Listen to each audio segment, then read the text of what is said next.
할렐루야. 감사와 찬양과 영광과 존귀와 높임을 받으시기에 합당하신 우리 아버지 하나님, 오늘도 또 새로운 한 날을 우리에게 허락하여 주셔서 이렇게 주님의 좋은 자리에 나와 예배하는 예배자로 세우셨사오매 감사를 드립니다. 세상 가운데서 방황하다 죽어 지옥 갈 수밖에 없는 인생을 주님의 백성 삼아주시고 자녀 삼아주셔서 구원하신 것만도 감사한 일이온데, 이렇게 주의 종으로서 말씀을 대언하는 자리에 세우셨으니 이것이 기적 중에 가장 큰 기적인 줄로 믿고 감사를 드립니다. 오늘도 연약한 무리들이 모였습니다. 또 이 동영상을 앞에 놓고 앉았습니다. 주님, 모여서 함께 예배하는 것이 옳은 일이지만 사회 환경이 급박하게 돌아가고 모일 수 없는 그런 환경이 처해 있음으로 인하여서 그렇다고 예배를 아니 드릴 수가 없어 아버지, 현대적인 방법으로 주님이 주신 그 문명의 이기를 이용하여서 이와 같은 방식으로 주님 앞에 예배할 수 있게 하셨으니 이 또한 감사한 일입니다.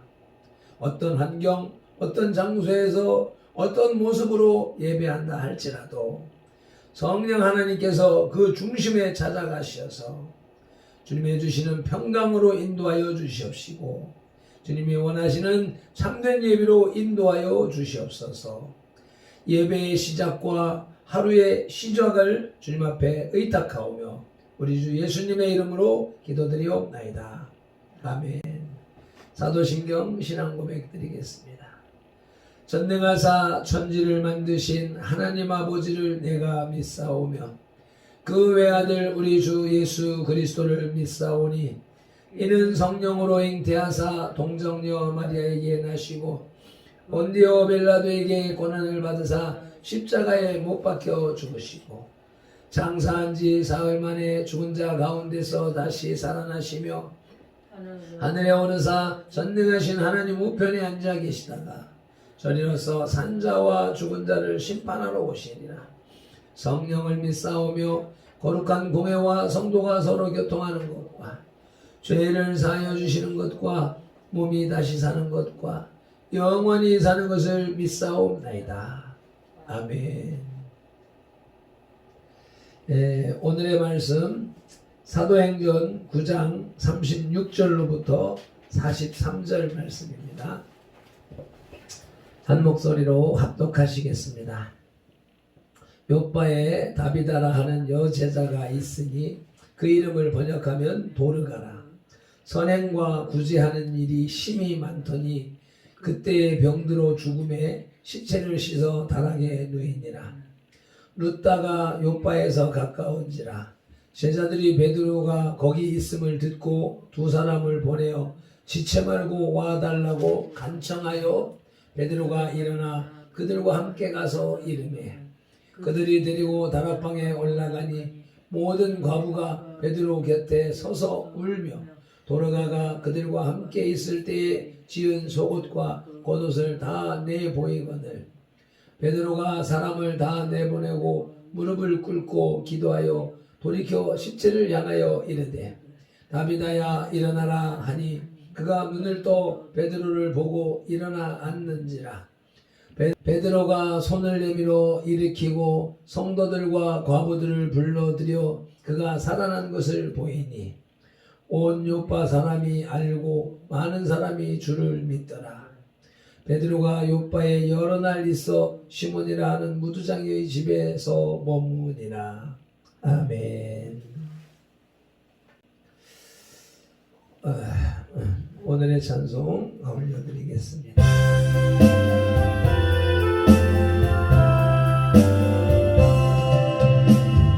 어디든지 예수 나를 이끌면 어디든지 예수 함께 가려니 예수 함께 하니 가는 나 없고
오늘 본문 말씀을 상고하기에 앞서서 우리 욥바라고 하는 지명이 나오는데, 욥바는 기원전 15세기로부터 애굽의 문헌에 나타나고 있는 오래된 도시입니다.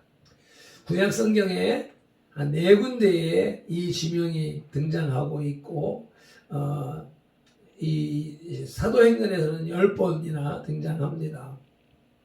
현재는 얍바라고 하는 도시라고 합니다.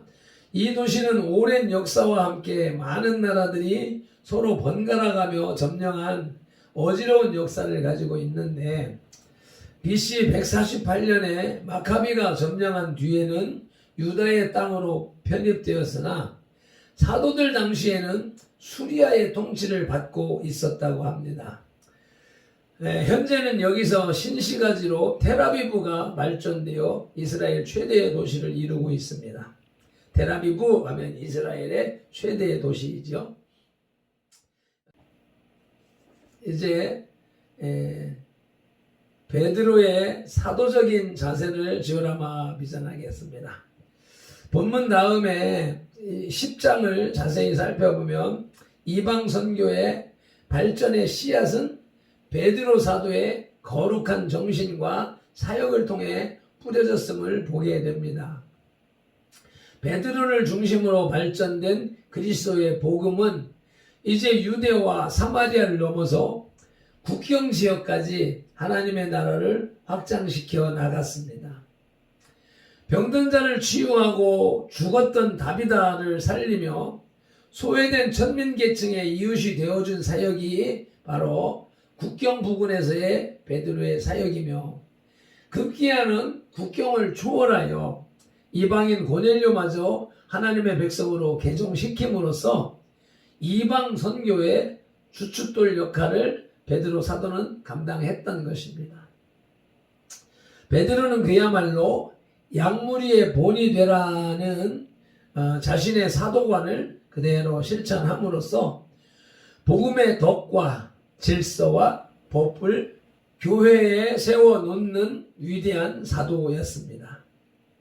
베드로의 사도적 자세를 지오라마 비전할 때에 첫째로 사도 베드로는 충성된 목자의 자세로 일을 했습니다. 베드로 사도는 전에 요한복음 21장 16절에서 내 양을 치라 하시던 주님의 명령과 부탁을 결코 잊지 않았습니다.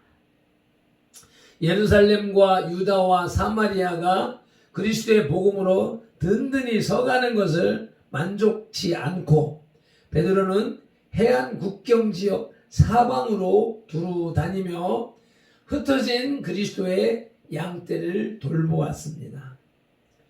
우리는 이러한 베드로의 행위 속에서 진실하고 충성스러운 그리스도의 목자상을 발견하게 됩니다.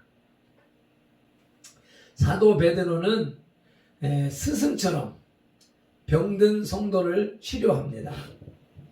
32절에서 베드로는 루따라는 해안 지방에서 중풍병자 에니아를 비롯해 많은 사람들을 치유하였습니다. 34절에 예수 그리스도께서 너를 낫게 하신다라고 하는 말은 복음 전도자의 불변의 진리가 되었습니다. 우리도 베드로 사도처럼 복음의 인간 치유 능력을 확신하고 죄악으로 신음하는 모든 이웃을 돌보고 주께로 돌아오게 해야 합니다. 고린도후서 3장 17절에 주의 영이 계신 곳에, 성령님이 계신 곳에 자유함이 있다고 말씀합니다. 성령님과 함께 할 때 이런 역사가 나타납니다. 사도 베드로는 예수님처럼 죽은 성도를 다시 살립니다. 베드로 사도는 욥바, 즉 지금의 텔아비브 항구 도시에서 들려온 충성된 성도 다비다의 죽음 소식을 듣고 지체하지 않았습니다. 그녀의 이름은 발빠른 노루라는 뜻으로 그 이름처럼 그리스도의 사랑을 신속하고 아름답게 행했던 교회의 기둥이었습니다. 그녀의 선행을 평소부터 전해 들었던 베드로는 그녀의 죽음이 전날 나사로의 죽음처럼 하나님의 영광을 위한 섭리임을 확신했었을 것입니다. 40절에 다비다야 일어나라는 사도의 말 속에는 우리 그리스도인들의 모든 능력과 소망이 담겨 있습니다. 그리스도를 뜨겁게 사랑하는 자에게는 결코 세상의 세력이 왕노릇할 수 없음을 봅니다. 그래서 베드로 사도는 무엇보다도 뜨겁게 서로 사랑할지니 사랑은 허다한 죄를 덮느니라 라고 베드로전서 4장 8절에서 권고하고 있습니다. 우리도 다비다처럼 우리의 자신을 그리스도와 그리스도의 교회를 위해 사용해야 합니다. 바울은 이것이 장래에 자기를 위하여 좋은 터를 마련해 놓는 지혜로운 일이라고 디모데전서 6장 19절에서 말씀했습니다. 우리 마태복음 7장 19절로 24절을 찾아서 읽으시겠습니다. 19절로 24절 말씀 읽겠습니다. 아름다운 열매를 맺지 아니하는 나무마다 찍혀 불에 던져지느니라. 이러므로 그들의 열매로 그들을 알리라. 나더러 주여 주여 하는 자마다 다 천국에 들어갈 것이 아니요 다만 하늘에 계신 내 아버지의 뜻대로 행하는 자라야 들어가리라. 그날에 많은 사람이 나더러 이르되 주여 주여 우리가 주의 이름으로 선지자 노릇하며 주의 이름으로 귀신을 쫓아내고 주의 이름으로 많은 권능을 행하지 아니하였나이까 하리니 그때 내가 그들에게 밝히 말하되 내가 너희를 도무지 알지 못하니 불법을 행하는 자들아 내게서 떠나가라 하리라. 그리고 그러므로 누구든지 나의 이 말을 듣고 행하는 자는 그 집을 반석 위에 지은 지혜로운 사람 같으리니. 자, 주여 주여 말하고 능력을 행하고 기적을 행한다고 해서 하나님 앞에 인정받는 것이 아니라 실질적으로 희생하고 돕는 행함이 필요하다. 자기 희생을 통하여서 또 자기 헌신을 통하여서 좋은 터를 닦아야 된다고 말씀하고 있는 것입니다. 누가복음 16장 9절에서는 내가 너희에게 말하노니 불의의 제물로 친구를 사귀라. 그리하면 그 제물이 없어질 때에 그들이 너희를 용주할 처소로 영접하리라 라고 말씀을 합니다. 불의한 제물일지라도 주님의 나라 의를 위하여서 사용하게 되면 영혼을 구원하는 일에 사용하게 되면 그것이 구원의 소망이 된다고 말씀을 하고 계십니다. 사도 베드로는 두 번째로 겸허한 종의 자세로 임했습니다. 겸허한 종 베드로는 첫째로 주님의 능력을 확신합니다. 베드로는 이미 다비다가 죽어버렸으며 장례 준비가 다 돼 있는 것을 39절에서 봅니다. 그러나 그는 좌절하지 않고 40절에서 무릎을 꿇고 기도했습니다. 그는 사도 중에서 가장 인격적인 사람이었습니다. 종종 주님의 능력보다도 자신의 지혜와 경험을 앞세웠던 사람이었습니다. 마태복음 16장 21절로 23절에서는 예수님 앞에 주여 그리하지 마옵소서 예수님의 사역을 가로막는 그래서 예수님으로부터 사탄아 내리로 물러가라는 꾸지람을 듣기도 했습니다. 누가복음 22장에 가면 주님께서 잡혀가시기 직전에 겟세마네 동산에서 기도하지 못하고 시리에 잠만 자던 사람이었습니다. 누가복음 22장 60절로 가면 죽음의 공포 앞에 주님마저 모른다고 부인했던 베드로였습니다. 그러나 지금은 삶과 죽음의 모든 권한을 주님께 위임하고 오직 주님의 뜻만을 묻는 성화된 인격자가 된 것입니다. 이 같은 베드로 사도의 신앙 태도는 당시 모든 신자의 귀감이며 참 성도가 가져야 할 삶의 자세입니다. 겸허한 종 베드로는 두 번째로 오직 그리스도만을 선전했습니다. 베드로 사도는 기도하기 전에 모든 사람을 다 내보냈습니다. 이와 같은 태도는 전에 주님께로부터 보고 들은 것을 그대로 계승한 것이지요. 마가복음 5장 36절로 43절을 합독하면서 예수님의 사역과 베드로의 사역을 비교해 보겠습니다. 함께 읽겠습니다.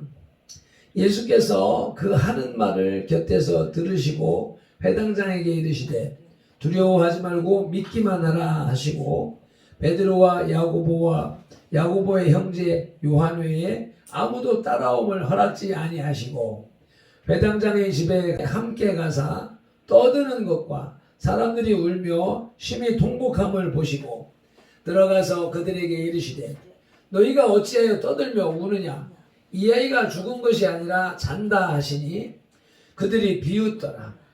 예수께서 그들을 다 내보내신 후에 아이의 부모와 또 자기와 함께한 자들을 데리시고 아이 있는 곳에 들어가사 그 아이의 손을 잡고 이르시되 달리다굼 하시니 번역하면 곧 내가 네게 말하노니 소녀야 일어나라 하심이라. 소녀가 곧 일어나서 걸으니 나이가 12살이라. 사람들이 곧 크게 놀라고 놀라거늘 예수께서 이 일을 아무도 알지 못하게 하라고 그들을 많이 경계하시고 이에 소녀에게 먹을 것을 주라 하시니라. 아멘. 베드로가 다비다를 만나서 치유하고 살리는 장면이 예수님께서 행하셨던 모습을 그대로 따라서 답습하는 모습을 보고 있습니다. 또 다비다가 살아나자 오직 그가 주님의 은총으로 다시 살아나는 것을 보여줄 뿐 한마디도 공치사를 하지 않습니다. 이와 같은 겸허한 종의 자세 역시 주님의 가르침을 잊지 않았기 때문입니다. 누가복음 17장 7절로 10절입니다. 함께 합독합니다. 너희 중 누구에게 밭을 갈거나 양을 치거나 하는 종이 있어 밭에서 돌아오면 그대로 곧 와서 먹으라 말할 자가 있느냐. 도리어 그대로 내 먹을 것을 준비하고 띠를 띠고 내가 먹고 마시는 동안에 수종 들고 너는 그 후에 먹고 마시라 하지 않겠느냐. 명한 대로 하였다고 종에게 감사하겠느냐. 이와 같이 너희도 명령받은 것을 다 행한 후에 이르기를 우리는 무익한 종이라 우리가 하여야 할 일을 한 것뿐이라 할지니라 라고 가르치고 계십니다. 당연히 섬기고 받들어야 되는 것은 종의 본분인 것이죠. 종이 할 일을 했다고 공치사하지 않는다는 것입니다. 베드로가 이 사실을 알고 자기 삶에 적용하고 있는 모습입니다. 우리 성도는 오직 그리스도의 아름다운 덕을 선전하게 하려 성도로 삼으셨다는 베드로전서 2장 9절의 말씀을 꼭 기억하고 베드로처럼 겸허한 삶을 살아야 될 것입니다. 이제 끝으로 사도 베드로는 그리스도의 사랑으로 생활했습니다. 베드로는 욥바에서 위대한 일을 했음에도 불구하고 결코 유력자나 부자를 친구로 삼지 않았습니다. 백정 시몬의 집을 임시 선교 본부로 삼은 것을 43절에서 보면 알 수 있습니다. 이와 같이 계층을 초월한 그의 사랑의 정신은 급기야 국경과 정치와 민족을 초월하여서 로마의 장교 고넬료를 첫 성도로 삼는 계가를 올리게 했던 것입니다. 사도행전 10장 1절로 5절 말씀에서 고넬료를 보시겠습니다. 같이 읽겠습니다. 가이사랴에 고넬료라 하는 사람이 있으니 이달리아 부대라 하는 군대의 백부장이라.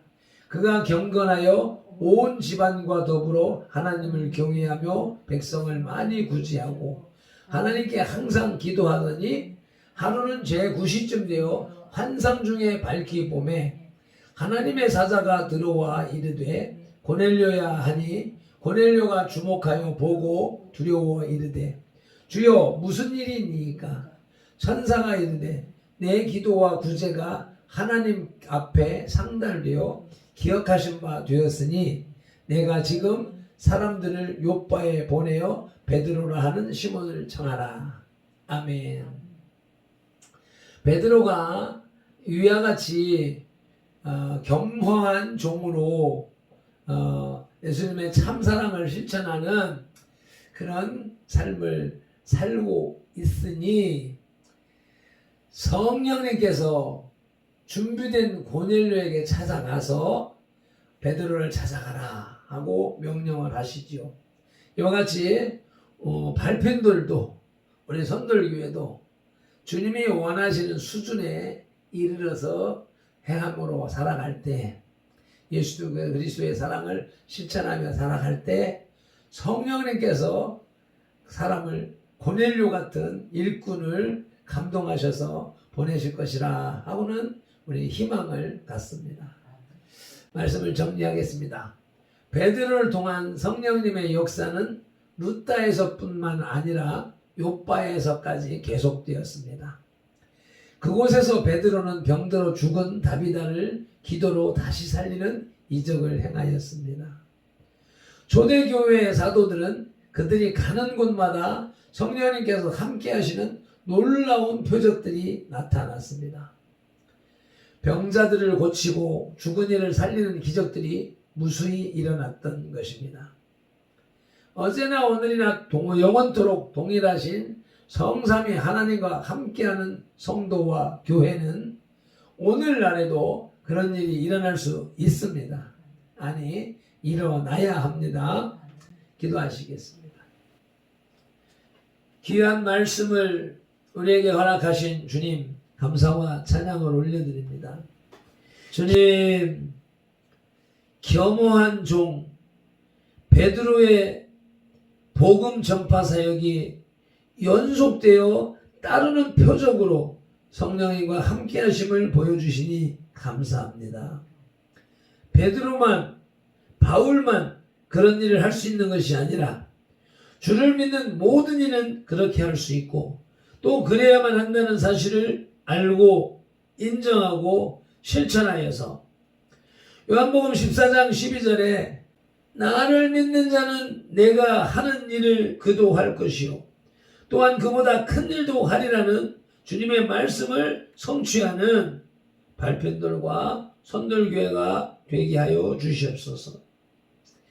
겸허한 종 사도 베드로와 동역하신 그래서 애니야를 치유하시고 다비다를 살리신 예수님의 이름으로 기도드리옵나이다. 아멘. 주님